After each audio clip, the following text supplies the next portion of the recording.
La chronique santé de Caroline Goss qui nous a rejoint. Bonsoir Caroline, on va parler aujourd'hui du cadmium, ce métal que l'on retrouve dans de nombreux aliments. On va le voir en France, c'est l'Agence nationale de sécurité sanitaire qui tire à nouveau la sonnette d'alarme dans un tout nouveau rapport. Alors d'abord, c'est quoi le cadmium? Alors le cadmium, c'est un métaux lourd qui se trouve naturellement, il faut le savoir, dans les sols, dans les roches. Mais les activités humaines contribuent à en augmenter les quantités via les épandages, les fertilisants phosphatés, les effluents d'élevage ou encore les industries métallurgiques, chimiques, électriques, le recyclage de batteries ou l'incinération des déchets. Le cadmium présent donc dans les sols, mais aussi dans l'air, dans l'eau, dans la peinture ou encore les produits cosmétiques. L'étude publiée hier alerte principalement sur les aliments qui se trouvent être représentés la principale source d'exposition humaine au cadmium. Alors justement, quels sont ces aliments dans lesquels se cache ce cadmium dangereux? Alors les principaux aliments sont hélas ceux du quotidien, les céréales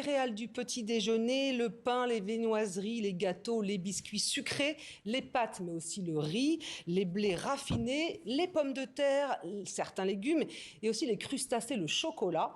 Et puis il y en a beaucoup dans le tabac. Alors l'Organisation mondiale de la santé chaque année recense 160 millions de personnes qui tombent malades après avoir ingurgité des aliments contaminés, soit une personne sur 10. 420 000 en meurent, dont 40% d'enfants de moins de 5 ans. Et quels sont les effets concrets sur la santé? Alors le cadmium est insidieux, il provoque surtout des effets à très long terme. Écoutez ce médecin qui coordonne la section santé environnementale d'un groupe de professionnels de santé en France. Il y a depuis quand même 16 000 études qui sont parues et qui ont prouvé que le cadmium avait un effet délétère donc sur la santé humaine. Alors ça va de l'insuffisance cardiaque, ça c'est donc un lien avéré, jusqu'à l'insuffisance rénale, des cancers et en particulier le cancer du pancréas, l'ostéoporose aussi, donc qui est à l'origine de fractures, de fractures multiples, l'insuffisance respiratoire aussi. Enfin voilà, il y a pas mal d'organes qui sont concernés par le cadmium en excès.